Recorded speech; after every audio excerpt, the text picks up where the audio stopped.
જૂનાગઢ જિલ્લાના કેશોદ પાલિકા વિરુદ્ધ વેપારીઓમાં રોષ જોવા મળી આવ્યો હતો। તેઓ નવા ડિવાઈડર બનાવવા જૂના ડિવાઈડર તોડી પાડવા શરૂ કરવામાં આવતા વેપારીઓ દ્વારા હલ્લાબોલ કરવામાં આવ્યો હતો। ત્યારે વેપારીઓએ હજુ 50 વર્ષ સુધી ટકે તેવા મજબૂત ડિવાઈડર તોડી પાડવાની શરૂઆત કરતા આક્રોશ જોવા મળ્યો હતો। તો કેશોદ પાલિકા બ્યુટિફિકેશનની કામગીરી કરવા રોડ વચ્ચે કુલ છોડ પ્લાન્ટ લગાવવા ડિવાઈડર બનાવી રહી છે, ત્યારે વેપારીઓ મજબૂત ડિવાઈડર તોડી વિકાસ નથી જોઈતો તેવું જણાવ્યું હતું। તો શહેરમાં પાણી ભરવાની સમસ્યા હોય, ઓકળા બંધ હાલતમાં હોય, રોડ રસ્તાની ખરાબ હાલત હોય જેવી સમસ્યાઓ દૂર કરો, અમારે કાંડો વિકાસ નથી જોઈતો તેમ વેપારીઓએ જણાવ્યું હતું।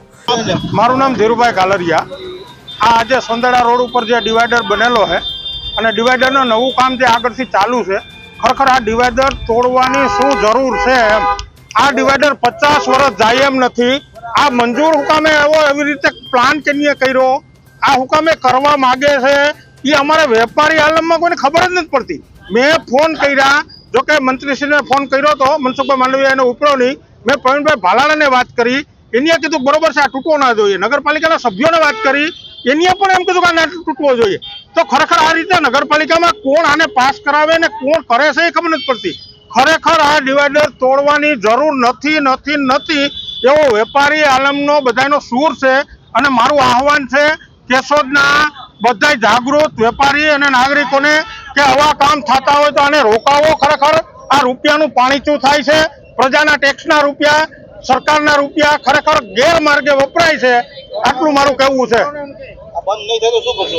બંધ નહીં થાય તો વેપારી આલમ બધાની મિટિંગ થાય અને અમે આંદોલનના માર્ગે રાહ ચિંત્યા, ગાંધી રાહ ચિંત્યા માર્ગે આંદોલન કરીશું।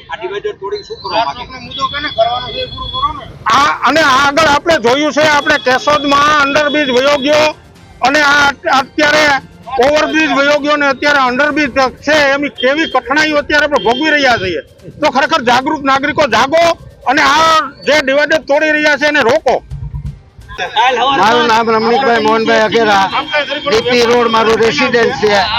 આજની કેશોદની જાગૃત પ્રજાને છેતરવાનું મોટું મહાષડયંત્ર ચાલી રહ્યું છે। આ ડિવાઈડર થી કેશોદની પ્રજાને કોઈ ફાયદો થવાનો નથી।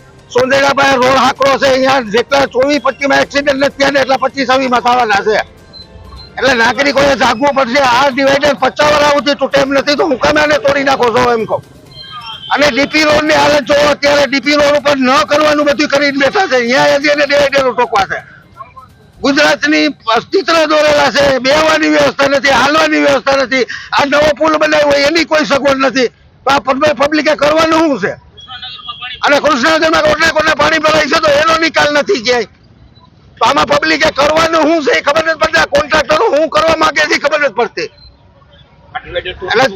આ ડિવાઈડર તોડીને શું કરવા માંગે એ પબ્લિકને બતાવવા પહેલા તમારાથી હું સારું થાય એમ છે આનાથી। આ 50 વર્ષથી ડિવાઈડર તૂટે એમ નથી। અને આ ઓકરામાંથી પાણી જે નિકાલ આવતો એ બધું બંધ કરી દેવામાં આવ્યો છે, તો એ ઓકરા ચોખ્ખા કરવાનું કામ કરો। આ કૃષ્ણનગર અડધું બુડી ગયું હતું અત્યારે। એટલે મહેરબાની કરી અને પબ્લિકને જાગવા જરૂરી છે। આ ન કરવાનું બધું કરી રહ્યા છે। અને રસ્તા કરવા પેલા પુલ બનાવ્યો, એ પુલ જોઈ લો કઈ સ્થિતિમાં છે। અનિરુદ્ધ બાબરિયા સાથે CN24 ન્યૂઝ કેશોદ।